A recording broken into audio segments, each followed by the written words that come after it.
নলবাৰী বিধানসভা সমষ্টিৰ অন্তৰ্গত আলিয়া মিলন বজাৰৰ যি নুনা নৈৰ ওপৰত থকা এই যিখন পকী দলং, এই পকী দলংখনৰ যিটো পূব দিশ, সেই পূব দিশত থকা যিছোৱা মূল পথ, সেই পথছোৱা এই ধৰণে খহি যোৱাৰ ফলত এতিয়া যিকোনো মুহূৰ্তত নলবাৰী আলিয়া মিলন বজাৰৰ পৰা বাক্সা জিলা সংযোগী এই পথছোৱাৰে যাতায়াত ব্যৱস্থা বন্ধ হোৱাৰ উপক্ৰম হোৱা পৰিলক্ষিত হৈছে। আৰু ইয়াত খহি খহি আচলতে নিতৌ নতুনকৈ অংশ খহি খহি এতিয়া যিকোনো মুহূৰ্তত যি যাতায়াত ব্যৱস্থা, সেই ব্যৱস্থা বন্ধ হোৱাৰ উপক্ৰম হৈছে। এছোৱা গুৰুত্বপূৰ্ণ পথ আৰু এই পথছোৱাৰে নিতৌ হাজাৰ হাজাৰ বাহন আচলতে অহা যোৱা কৰে আৰু যাৰ ফলত দেখিবলৈ পোৱা যায় এই যথেষ্ট গুৰুত্বপূৰ্ণ পথছোৱা মেৰামতিৰ বাবে স্থানীয় যিসমূহ দল সংগঠন, সেই দল সংগঠনসমূহে বাৰম্বাৰ নিবেদন কৰি আহিছে, কিন্তু সংশ্লিষ্ট যিসমূহ বিভাগ, লোক নিৰ্মাণ বিভাগে নিৰ্মাণ কৰা এই পথছোৱা মেৰামতি কৰাৰ ক্ষেত্ৰত কোনো ধৰণৰ ব্যৱস্থা এই মুহূৰ্তলৈকে গ্ৰহণ কৰা নাই।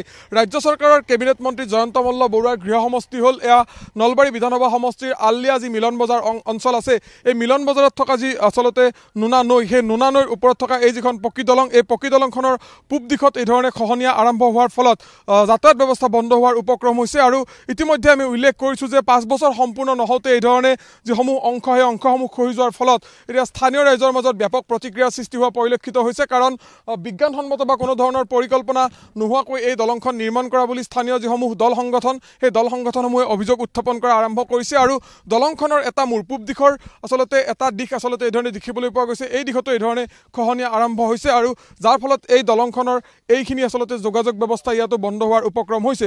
স্থানীয় যিসমূহ দল সংগঠন আছে তেখেতসকলৰ সৈতে মই কথা পতাৰ কিছু চেষ্টা কৰিম। মই অকণমান স্থানীয় দল সংগঠনৰ প্ৰতিনিধি আছে তেখেতসকলৰ ওচৰলৈ আহিছোঁ, অকণমান আপোনাৰ ওচৰলৈ আহিছোঁ। যিহেতু আপুনি এগৰাকী আছুৰ প্ৰতিনিধি, নলবাৰী জিলা আছুক আপুনি প্ৰতিনিধিত্ব কৰে, এই এটা গুৰুত্বপূৰ্ণ অঞ্চল, এই অঞ্চলত এই ধৰণে খহনীয়া আৰম্ভ হোৱাৰ ফলত যিকোনো মুহূৰ্তত এতিয়া যোগাযোগ ব্যৱস্থা, যাতায়াত ব্যৱস্থা ব্যাহত হোৱাৰ উপক্ৰম হৈছে। কিন্তু বৰ্তমান ৰাইজ অলপ শংকাত আছে। যিকোনো মুহূৰ্তত যদি এই যিখিনি ভগ্নাংশ আছে, এই ভগ্নাংশটো কিন্তু যদি খহি যায়, তেতিয়াহ'লে এই বৃহত্তৰ অঞ্চলৰ যি ৰাইজৰ যিটো যাতায়াত ব্যৱস্থা, এই যাতায়াত ব্যৱস্থাটো সম্পূৰ্ণৰূপে বিধ্বস্ত হৈ যাব।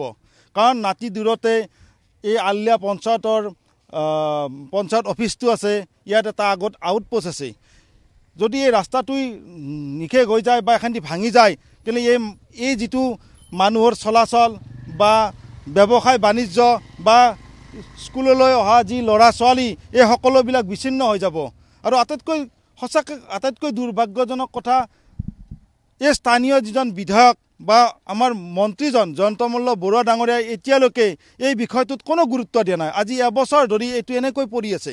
ইয়াৰ স্থানীয় ৰাইজ, দল সংগঠনে আমি প্ৰতিবাদ কৰিছোঁ, এতিয়ালৈকে কাণ সাৰ দিয়া নাই।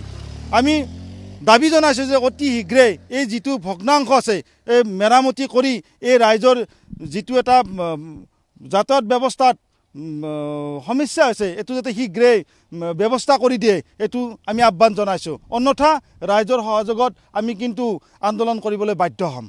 নিশ্চয়কৈ মই ইতিমধ্যে উল্লেখ কৰিছোঁ, এছোৱা গুৰুত্বপূৰ্ণ পথ, নলবাৰী জিলাখনৰ পৰা বাক্সা জিলা সংযোগী এই পথছোৱাৰে হাজাৰ হাজাৰ বাহন দৈনিক অহা যোৱা কৰে আৰু প্ৰতিটো মুহূৰ্ততে অহা যোৱা কৰা এই বাহনসমূহ কিন্তু যিকোনো মুহূৰ্তত তেওঁলোকৰ অহা যোৱা বন্ধ হৈ পৰিব পাৰে।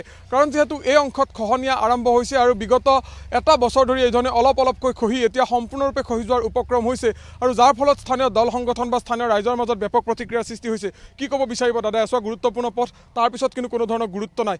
ৰাজ্য চৰকাৰৰ এগৰাকী মন্ত্ৰী জয়ন্ত মল্ল বৰুৱাৰ কিন্তু এক গৃহ সমষ্টি হয়। চাব, এই দলংখন আধা নদীতে শেষ কৰিছে। দলংখন আৰু কিমান বনাব লাগে, আধা নদীতে শেষ হৈ আছে। ইয়াতে একবাৰ ভাঙিছিলেও অলপ চলপ মেৰামতি কৰি থৈ দিছে, আকৌ ভাঙিছে। এতিয়া ক'বলৈ গ'লে অলপ লাহেকৈ পানী আহিলে এইখিনিও যাব। বন্ধ হ'লে কি হ'ব? যদি সম্পূৰ্ণভাৱে ভাঙি যায় কেনেকুৱা অৱস্থা হ'ব? বন্ধ হ'লে চাব, সম্পূৰ্ণ যোগাযোগ ব্যৱস্থাটো বিচ্ছিন্ন হৈ যাব। এইপিনে আমাৰ এটা আউটপোষ্ট আছে, সকলো ল'ৰা ছোৱালী ইয়াৰে স্কুলত যায়, মিলন বজাৰত স্কুলতে যায়। মানে এই পথছোৱাৰে স্কুললৈ আহে? এইখন ধৰি লওক আমাৰ ইয়াতে মেইন পথ, এইটোৱেই যোগাযোগৰ মুখ্য পথ। কি আহ্বান জনাব মন্ত্ৰীগৰাকীক? কি আহ্বান জনাব? হয়, আমাৰ গৃহ সমষ্টিৰ মন্ত্ৰী হয়, আমাৰ এই ৰাস্তাটো অলপ গুৰুত্ব দিব লাগে। আমি ইয়াৰ আগতো প্ৰতিবাদ কৰিছোঁ, কিন্তু কোনো গুৰুত্ব দিয়া নাই। যদি এইবাৰ নবনাই তে আমি বৃহৎ আন্দোলন কৰিবলৈ সাজু হৈ আছোঁ। অকণমান আপোনাৰ ওচৰলৈ আহিছোঁ, কি ক'ব বিচাৰিব দাদা? এই পথছোৱাৰে হাজাৰ হাজাৰ বাহন অহা যোৱা কৰে। এতিয়া আমাৰ এইটো পথেদি তাৰমানে আমাৰ তিনিপুখুৰী, নাৰায়ণগাঁও গোটাই তাৰমানে ল'ৰা ছোৱালীবিলাক, যিটো আমাৰ মিলন বজাৰ ME স্কুল, তাতে হাই স্কুল, আলিয়া, তাৰমানে গোটাইখিনি তাৰমানে স্কুলৰ চলি তাৰমানে এইটো ৰাস্তা তাৰমানে মেইন পথ। তাৰমানে এইটো পথেদি তাৰমানে যোৱা অহাৰ কাৰণে বৰ চিন্তা লগা তাৰমানে হৈ গৈছে।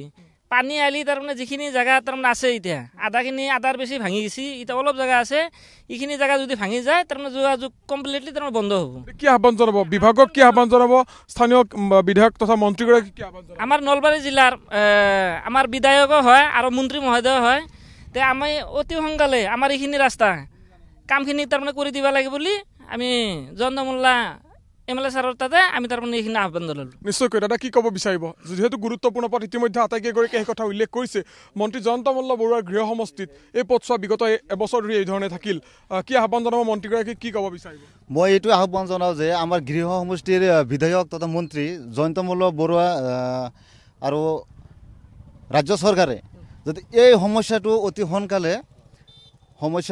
সোনকালে সমাধান কৰি দিয়ে এইখিনি আমাৰ মানে আমাৰ ছাৰৰ ওচৰত এইখিনিয়ে আহ্বান জনাইছোঁ আৰু নিশ্চয়কৈ আচলতে আমিও আহি সেয়াই দেখিছোঁ যিহেতু এটা গুৰুত্বপূৰ্ণ পথ আৰু এই পথছোৱাত যদিও সোনকালে মেৰামতিৰ ক্ষেত্ৰত কোনো ব্যৱস্থা গ্ৰহণ কৰা নহয় তেতিয়াহ'লে নলবাৰী জিলাৰ যি আলিয়া মিলনপুৰ হৈ বাক্সা জিলা সংযোগী এই পথছোৱাৰে যোগাযোগ তথা যাতায়াত ব্যৱস্থা সম্পূৰ্ণৰূপে ব্যাহত হৈ পৰিব আৰু যাৰ ফলত কিন্তু দেখিবলৈ পোৱা যাব হাজাৰ হাজাৰ ৰাইজৰ মাজত কিন্তু এক প্ৰকাৰ তেওঁলোকৰ যি যোগাযোগ ব্যৱস্থা বিঘ্নিত হৈ পৰাৰ ফলত তেওঁলোকৰ সাধাৰণ জনজীৱন প্ৰায় স্তব্ধ হৈ পৰিব গতিকে এই বাতৰি সম্প্ৰচাৰ হোৱাৰ পিছত সংশ্লিষ্ট বিভাগে কিবা তাৎক্ষণিকভাৱে ব্যৱস্থা গ্ৰহণ কৰে নে নাই সেয়া সময়ত লক্ষণীয় হ'ব